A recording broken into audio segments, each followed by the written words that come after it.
Kuttanad Malayinkeezhu good shepherd സ്കൂളിലെ അധ്യാപകർക്കെതിരായ പരാതികൾ ഒതുക്കി തീർക്കുന്നുവെന്ന ആക്ഷേപം. അധ്യാപകർക്കെതിരായ 1-ാം ക്ലാസ്സുകാരിയുടെ കുടുംബത്തിന്റെ പരാതിയിൽ ഇടപെട്ട മുഖ്യമന്ത്രിയുടെ ഓഫീസ്. അതേസമയം തന്നെ പരാതിയിൽ ബാലാവകാശ കമ്മീഷൻ ഇടപെടൽ വൈകുകയാണ്. വിവരങ്ങളുമായി MS വീണ ചേരുകയാണ്. വീണ, കഴിഞ്ഞ ദിവസം തന്നെ ഇത് സംബന്ധിച്ചിട്ടുള്ള പരാതി ഈ കുടുംബം നൽകിയിരുന്നു. അതായത് ഈ കുട്ടിയുടെ നെറ്റിയിലടക്കം മർദ്ദനമേറ്റിട്ടുണ്ട്. എങ്ങനെയാണ് ഒരു അധ്യാപിക തല്ലിയാൽ തന്നെ അത് നെറ്റിയിലടക്കം മർദ്ദന പാടുകൾ വരുന്നത് എന്നുള്ളത് മനസ്സിലാക്കുന്നില്ല. അത്തരത്തിലാണ് കുട്ടിയെ അവർ ട്രീറ്റ് ചെയ്തത് എന്നുള്ളതാണ്. അതായത് കുട്ടിക്കൊന്ന് ടോയ്ലറ്റിൽ 1-ാം ക്ലാസ് മാത്രമേ 1-ാം ക്ലാസ്സുകാരാണ്. അതായത് 5 വയസ്സല്ലേ, 5 വയസ്സേ പ്രായമായിട്ടുള്ളൂ. ആ കുട്ടികളെ ഒന്ന് ടോയ്ലറ്റിൽ പോലും വിടാതെ കുട്ടികളെ പിടിച്ചിരുത്തിക്കൊണ്ടുള്ള ഒരു വല്ലാത്ത ഒരു മനോഭാവമാണ് അധ്യാപിക കാണിച്ചത് എന്നുള്ളത് ഈ പരാതിയിലടക്കം ഉണ്ട്. എന്താണ് മുഖ്യമന്ത്രിയുടെ ഓഫീസിൽ നിന്ന് ഇടപെടലുണ്ടാകുന്നു എന്ന് പറയുന്നുണ്ട്. എന്താണ് ജനം TV നൽകിയ വാർത്തയാണ്. എങ്ങനെയാണ് ഇടപെടലുണ്ടാകുന്നത്? ഒപ്പം തന്നെ ബാലാവകാശ കമ്മീഷൻ ഇടപെട്ടിട്ടില്ല, അനങ്ങിയിട്ടില്ല എന്നുള്ള ഒരു വാദം കൂടിയുണ്ടല്ലോ.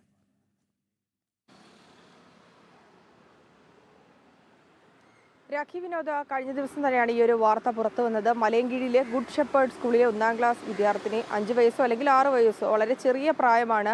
ആ പ്രായത്തിലുള്ള കുട്ടിക്കാണ് അധ്യാപികയിൽ നിന്ന് ക്രൂരമായിട്ടുള്ള മർദ്ദനത്തിന് ഇരയാകേണ്ടി വന്നതെന്നുള്ളതാണ്. നിരവധി തവണ സ്കൂളിലെ അധ്യാപകർക്കെതിരെ സ്കൂളിലെ ബന്ധപ്പെട്ട അധികാരികൾക്ക് തന്നെ പല മാതാപിതാക്കളും പരാതി നൽകിയ ഒരു വിവരങ്ങൾ കൂടി പിന്നാലെ പുറത്തു വന്നിരുന്നു. ഇത്തരത്തിൽ കുട്ടികളെ ഇന്റർവെല്ല് സമയത്ത് മാത്രമാണ് വാഷ്റൂമിൽ പോകാൻ അനുവദിക്കുക എന്നുള്ള കാര്യങ്ങളാണ് ഈ ഒരു പരാതിയിൽ ഉന്നയിക്കുന്നത് എന്നുള്ളതാണ്. ക്ലാസ് നടക്കുന്നതിനിടയിൽ ഇത്തരത്തിൽ വാഷ്റൂമിൽ പോകണമെന്ന് പറഞ്ഞു കഴിഞ്ഞാൽ അവിടെ ഇരിക്കെന്ന് പറഞ്ഞ് കുട്ടികളെ വഴക്ക് പറഞ്ഞ് അവരെ പേടിപ്പിച്ച് ക്ലാസ്സിലിരുത്തുന്ന ഒരു സമീപനമാണ് അധ്യാപകർ തുടരുന്നതെന്നാണ് നമുക്ക് മാതാപിതാക്കളിൽ നിന്ന് ലഭിക്കുന്ന വിവരം. ഇതിന്റെ അടിസ്ഥാനത്തിൽ അവർ പലതവണ പരാതി നൽകിയിരുന്നു. പ്രത്യേകിച്ച് സ്കൂൾ മാനേജ്മെന്റിനും അതുപോലെ തന്നെ HM-നും അടക്കം പരാതി നൽകിയിരുന്നുവെങ്കിലും ആ പരാതിയുടെ ഒഴുക്കൻ സമീപനമാണ്, ഒരു അഴകുഴമ്പൻ സമീപനമാണ് മാനേജ്മെന്റിന്റെ ഭാഗത്തു നിന്നും HM-ന്റെ ഭാഗത്തു നിന്നും ഉണ്ടായെന്നുള്ള ആക്ഷേപമാണ് ശക്തമാകുന്നത്. തുടർന്നാണ് ഇതിൽ കൂടുതൽ പരാതിയുമായി, അതായത് മുഖ്യമന്ത്രിയെ അടക്കം സമീപിക്കുവാൻ ഈ മാതാപിതാക്കൾ തീരുമാനിക്കുകയും തുടർന്ന് മുഖ്യമന്ത്രിക്ക് പരാതി നൽകുകയും ചെയ്തത്. കുട്ടിക്കുണ്ടായ മനോവിഷമം അത് വളരെ വലുതാണ്. കാരണം ഈ വളരെ ചെറിയ പ്രായമാണ്,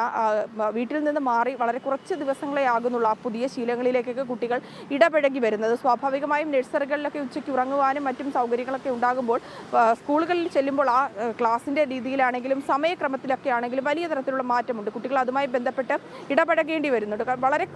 വളരെ കുറച്ച് ദിവസമേ ആയിട്ടുള്ളൂ ഈ 1-ാം ക്ലാസ്സിലടക്കം അധ്യയന വർഷം ആരംഭിച്ചിട്ട്. ആ സാഹചര്യത്തിൽ കുട്ടികൾക്ക് ഇത്തരത്തിൽ മനോവിഷമം ഉണ്ടാക്കുന്ന തരത്തിലേക്ക് പോകുമ്പോൾ അത് മാതാപിതാക്കളെയും വലിയ തരത്തിൽ ബുദ്ധിമുട്ടാക്കുന്നുണ്ട്. ആ സാഹചര്യത്തിലാണ് പരാതി നൽകിയത്.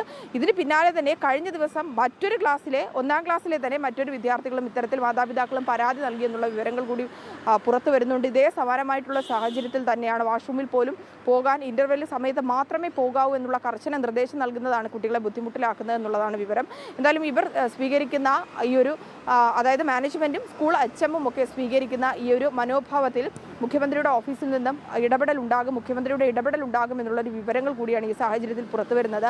സ്കൂൾ മാനേജ്മെന്റിനോട് വിശദീകരണം തേടും. ഒപ്പം തന്നെ കുട്ടിക്ക് ഏത് തരത്തിലുള്ള, ഇപ്പോൾ കുട്ടി കടന്നു പോകുന്ന മാനസിക വിഷമം എന്താണ്, കുട്ടിക്ക് നേരിടേണ്ടി വന്ന പ്രയാസങ്ങൾ, ഒപ്പം തന്നെ കുട്ടി മർദ്ദനത്തിന് ഇരയായ സംഭവങ്ങൾ, ഇക്കാര്യങ്ങളിലടക്കം വിശദമായിട്ടുള്ളൊരു അന്വേഷണത്തിന് മുഖ്യമന്ത്രിയുടെ ഭാഗത്തു നിന്നൊരു ഇടപെടൽ അല്ലെങ്കിൽ ഒരു ഉത്തരവ് ഉണ്ടാകുമെന്നാണ് മാതാപിതാക്കളും പ്രതീക്ഷിക്കുന്നത്. മാത്രമല്ല ബാലാവകാശ കമ്മീഷനും ഇതുമായി ബന്ധപ്പെട്ടുകൊണ്ട് കുട്ടികളുടെ മാതാപിതാക്കൾ പരാതി നൽകിയിട്ടുണ്ട്. ആ പരാതിയിലും കൃത്യമായിട്ടുള്ള ഒരു അന്വേഷണം ഉണ്ടാകുന്നില്ല, ഇഴഞ്ഞു നീങ്ങുന്നു എന്നുള്ളൊരു ആക്ഷേപം കൂടി വരുന്നുണ്ട്. കൃത്യമായിട്ടുള്ള ഒരു അന്വേഷണം വേണ്ടതാണ്. കാരണം ബാലാവകാശ കമ്മീഷനൊക്കെ കുട്ടികളുടെ അവകാശങ്ങൾക്ക് വേണ്ടി നിലനിൽക്കുന്നതാണ്. അതിനാൽ തന്നെ അവർക്കുണ്ടാകുന്ന മാനസിക പ്രയാസങ്ങളിൽ സ്കൂൾ മാനേജ്മെന്റിൽ നിന്നും ഒപ്പം തന്നെ HM-ൽ നിന്നൊക്കെ വിശദീകരണം തേടി കുറ്റക്കാരായ അധ്യാപകർക്കെതിരെ നടപടിയെടുക്കാൻ വൈകുന്നത് എന്തുകൊണ്ടെന്നുള്ളൊരു ചോദ്യം കൂടി വരുന്നുണ്ട്. പക്ഷേ മാനേജ്മെന്റും HM-ഉം ഒക്കെ ഒരു പരാതിയെ നിഷേധിക്കുകയാണ്. അത്തരത്തിലുള്ളൊരു സാഹചര്യം ഇല്ലെന്നാണ് പറയുന്നത്. പക്ഷേ നിരവധി പരാതികൾ ഉയരുന്നു. കൃത്യമായിട്ടുള്ള നടപടികൾ വേണമെന്നുള്ള ആവശ്യമാണ് ശക്തമാകുന്നത്. രാഖി വിനോദ്.